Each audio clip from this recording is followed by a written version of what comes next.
नमस्कार श्रोते हो. कादंबरी कातळडोह, लेखक उत्तम सदाकार. आणि आज आपण ऐकत आहोत भाग 7. सिद्धप्पा गरीब शेतकरी. शेतात राबायचं, पीक पाणी पिकवायचं, त्यावर आपली गुजराण करायची. बायको, तो आणि त्याची 2 पोरं, चौघांचं मस्त चाललं होतं. पण कोणाची तरी नजर लागली त्यांच्या सुखी संसाराला. सिद्धप्पाची थोरली पोरगी रूपानं चांगली होती, अगदी अप्सरेसारखी. सिद्धप्पाला तिचीच काळजी लागून राहायची. सिद्धप्पाची पोरगी रमा वयात आली होती. धाकटा पोरगा भीमा आणि रमा सिद्धप्पा बरोबर शेतात राबायची. वयात आलेली पोरगी एकटी घरी ठेवणं धोक्याचं म्हणून सिद्धप्पा तिला घेऊन शेतात यायचा. चौघं मायलेकरं शेतात दिवसभर घाम गाळायची. सिद्धप्पा पोरीच्या वाढत्या वयाकडे बघून काळजीत पडायचा. तिचं लग्न उरकून टाकायचा त्याचा विचार होता, पण मनासारखं स्थळ भेटत नव्हतं. एक दिवस सिद्धप्पा शेजारच्या गावी रमासाठी स्थळ बघायला गेला होता. रमा आणि भीमा शेतावर आली होती. रमाची आई जिजाबाई घरीच होती. भीमानं शेतात आऊत धरलं होतं. भीमा वयानं लहान होता, पण अंगापिंडानं थोराड होता. लहान वयात तो शेतीची सगळी कामं करत होता. त्या मानानं रमा नाजूक होती. गौरवर्णाची रमा कुणाच्याही नजरेत भरावी अशीच होती. त्या दिवशी रमा म्हशीला पाणी दाखवायला नदीवर गेली. नदी कातळडोहातूनच उगम पावली होती. कातळडोहाच्या खालच्या बाजूलाच सिद्धप्पाची शेती असल्याने तिथून जवळ असणाऱ्या नदीच्या पात्रात पाणी पाजायला रमा म्हशीला घेऊन आली होती. म्हैस पाण्यात शिरली. तापलेलं अंग थंड करत म्हैस पाण्यात डुंबत होती. रमा नदीच्या काठाला असणाऱ्या एका झाडाखाली बसून म्हशीची गंमत बघत होती. आणि त्याच वेळी पलीकडच्या तीरावर शेजारच्या गावच्या भिकूचा प्रभाकर बैल धुवायला आला होता. उघड्या बंब शरीराचा प्रभाकर पाण्यामध्ये बैल धुवत होता. त्यांना तो पाण्यातून बुडवून काढत होता. रमा बसल्या बसल्या एकटक त्याच्याकडे बघत होती. तिला प्रभाकरचा तगडा देह भुरळ घालून गेला. प्रभाकर तिच्या मनात ठसला. प्रभाकरने पलीकडच्या तीरावर असणाऱ्या रमाला पाहिले. दोघांची नजरानजर झाली. इशारे झाले. एकमेकांची मने जुळली. त्या दिवसापासून दोघेही न चुकता नदीकाठी भेटू लागले. पण नदीवर माणसांचा राबता असल्याने नंतर ते गुपचूप कातळडोहाच्या गच्च झाडीत एकमेकांना भेटू लागले. दोघांचे प्रेम कातळडोहाकाठी फुलू लागले. प्रभाकर परजातीतला होता, पण प्रेमाच्या धुंदीत या दोघांनाही जातीचा विसर पडला होता. सिद्धप्पा मुलीसाठी स्थळ शोधत होता आणि रमा प्रभाकर बरोबर सुखी संसाराची स्वप्न बघत होती. सिद्धप्पाने रमासाठी एक छानसे स्थळ हुडकले. नवरा सुंदर होता, घरी शेतीबाडी भरपूर होती, माणसं चांगली होती आणि विशेष म्हणजे नात्यातली होती. झालं, रमाचं लग्न ठरलं. नवरीने नवरा पाहिला नाही की नवऱ्याने नवरीला पाहिले नाही. आईबाबांच्या पसंतीवरच लग्न ठरले. देणं घेणं ठरलं. लग्नाची तारीख निश्चित झाली आणि मग रमाला ही वार्ता सांगितली गेली. रमा हादरलीच. तिच्या भावविश्वासात चुराडा व्हायची वेळ आली. तिच्या मनातला राजकुमार तिच्यापासून दूर जात असल्याचा भास तिला होऊ लागला. सिद्धप्पाला विरोध करायची तिची ताकद नव्हती. मनातले गुपित उघड करण्याचे धाडस तिच्या अंगी नव्हते. रमा गप्प गप्प राहू लागली. सिद्धप्पाने तिच्या बदलत्या वागणुकीकडे लक्ष दिले नाही. तो पुढच्या जोडणीत व्यस्त राहिला. रमाने प्रभाकरला सगळा प्रकार सांगितला. मग तोही बावरला.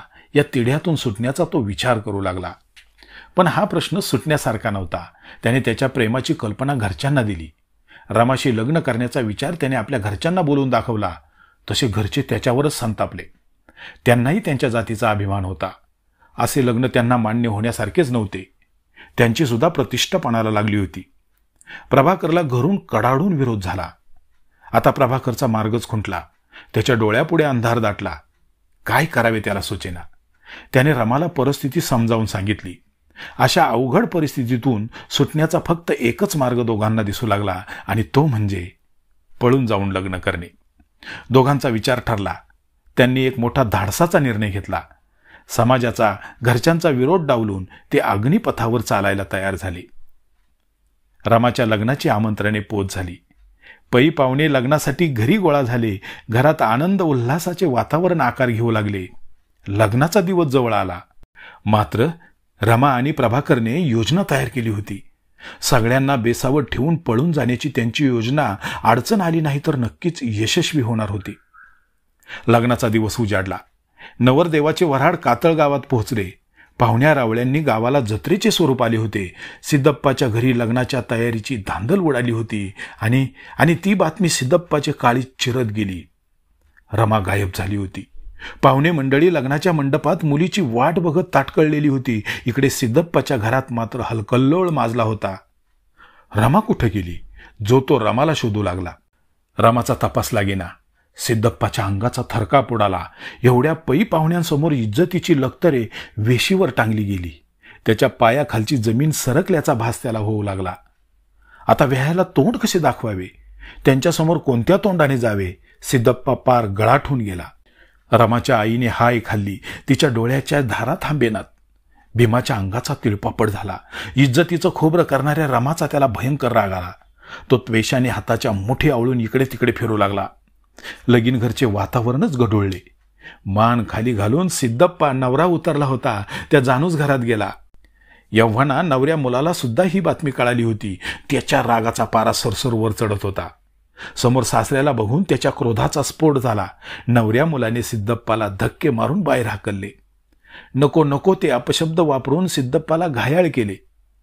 अपमानित झालेला सिद्धप्पा माघारी आला. घरचे वातावरण अधिकच तंग झालेले. रमाच्या पलायनाची बातमी कुणीतरी भीमाच्या कानावर अगोदरच घातलेली. रागाने खदखदणारा भीमा सिद्धप्पाचीच वाट बघत बसलेला. सिद्धप्पा येताच तो धावतच पुढे येत बोलला, बाबा, ताई त्या शेजारच्या गावच्या परभ्याबरोबर पळाली. मी त्या परभ्याला आता जित्ता सोडणार नाही. आमच्या आबरूचं वाटोळं करणाऱ्या ताईला बी सोडणार नाही. भीमा ज्वालामुखीसारखा खदखदत होता. त्याला शांत करत सिद्धप्पा अंगणात असणाऱ्या एका मोठ्या चौकोनी दगडावर येऊन बसला. हाच चौकोनी दगड आज सिद्धप्पाच्या समाधीपुढे मुख्य पंचांचे आसन म्हणून वापरला जातोय. भीमा, रमाला शोधून काढायचं आणि त्या परभ्याला सुद्धा शोधायचा. भेटतील तिथं त्यांची मुटकी बांध. सिद्धप्पा गंभीरपणे त्या चौकोनी दगडावर बसून आदेश देत होता. भीमा, दोघं भेटले तर जित्ते सोडायचे नाहीत. रमा माझ्या पोटची पोरगी असून तिनं माझा विचार केला नाही. माझी आबरू, माझी पद प्रतिष्ठा मातीमोल केली. आता तिला जगण्याचा अधिकार नाही. भीमा, मी बाप या नात्यानं तुला आदेश देतोय. त्या दोघांना पकडून सरळ कातळडोहात ढकलून दे. आईबापाची इज्जत पायदळी तुडवून लग्नाचं इमलं बांधणाऱ्यांना हीच शिक्षा. कातळडोहातून त्यांची प्रेतं सुद्धा बाहेर काढायची नाहीत. आजपासून या कातळगावी असं प्रकरण घडू नये आणि कोणत्याही बापाला मान खाली घालायला लागू नये म्हणून मी ही शिक्षा देतोय. शिक्षा द्यायचा अधिकार मला नसताना मी हे बोलतोय. पण यापुढं असं वागणाऱ्यांना कातळडोहातच बुडवायचं. माझ्या जीवात जीव असेपर्यंत मी हा नियम पाळीन. कोणी कसंही वागू दे, मी स्वतः शिक्षा द्यायला पुढे येईन. यासाठी कोणी माझा जीव का घेईनात, पण परत ही कीड गावाला लागता कामा नये. भीमा, 4-2 पोरं हाताशी घे आणि निघ. सिद्धप्पाने आदेश सोडला. पोरं सुसाट सुटली. रानोमाळ शोध सुरू झाला आणि अखेर ती दोघं सापडली. गावाच्या अगदी जवळ कातळडोहाच्या काठावरच्या गच्च झाडीत. भीमाने मागचा पुढचा विचार न करता पोरांच्या मदतीने दोघांनाही कातळडोहात फेकून दिले. कातळडोहाने पहिल्यांदाच मानवी शरीराचा आस्वाद घेतला. सिद्धप्पाला बातमी कळताच तो गडगडाटी हसला. रमाची आई मात्र धाय मोकळून रडली. शेजारच्या गावच्या भिकूला ही बातमी कळली आणि मग त्याची गरम टाळक्याची भावकी संतापली. प्रभाकरच्या मृत्यूचा बदला घ्यायला ते पुढे सरसावले. मोठी टोळधाड कातळगावावर पडली. भिकूच्या भावकीनं काठ्या कुऱ्हाडींनी कातळगाव खापरले. भीमा आणि सिद्धप्पाने प्रतिकार केला, पण ते मोठ्या जमावापुढे टिकाव धरू शकले नाहीत. सिद्धप्पा, भीमा, रमाची आई आणि बरेचसे पाहुणे, कातळगावचे गावकरी त्या झंझावातात जबर जखमी झाले होते. सिद्धप्पा तर अक्षरशः रक्ताने माखून गेला होता.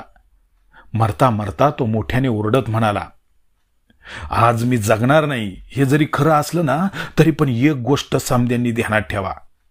माझ्या पोरीनं माझं नाक कापलं. माझ्या घराची राख रांगोळी झाली.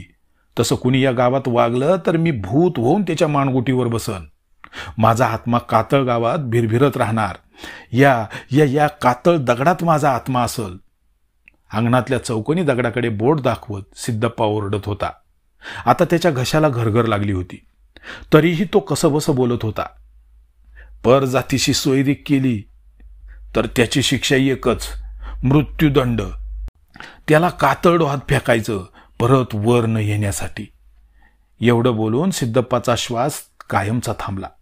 आजूबाजूला जे जिवंत होते त्यांनी सिद्धप्पाचे शेवटचे बोल ऐकले आणि कातळ गावात त्या दिवसापासून सिद्धप्पाचा नवा कायदा लागू झाला.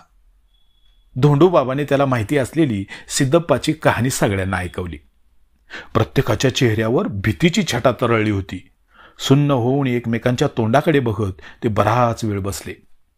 सिद्धप्पाचा विषय टाळून त्यांनी हळूहळू इकडच्या तिकडच्या गप्पा मारल्या आणि उन्हं उतरताच जो तो घराकडे निघून गेला. आज सिद्धप्पाला कातळ गावात देवाचे स्थान होते. त्याच्या अंगणातला चौकोनी कातळ बाबासाहेबांचे मुख्य आसनस्थान बनला होता. सिद्धप्पाने मरताना सांगितलेल्या वाटेवरून कातळगाव चालत होते. सिद्धप्पाने घालून दिलेल्या नियमांची काटेकोर अंमलबजावणी केली जात होते.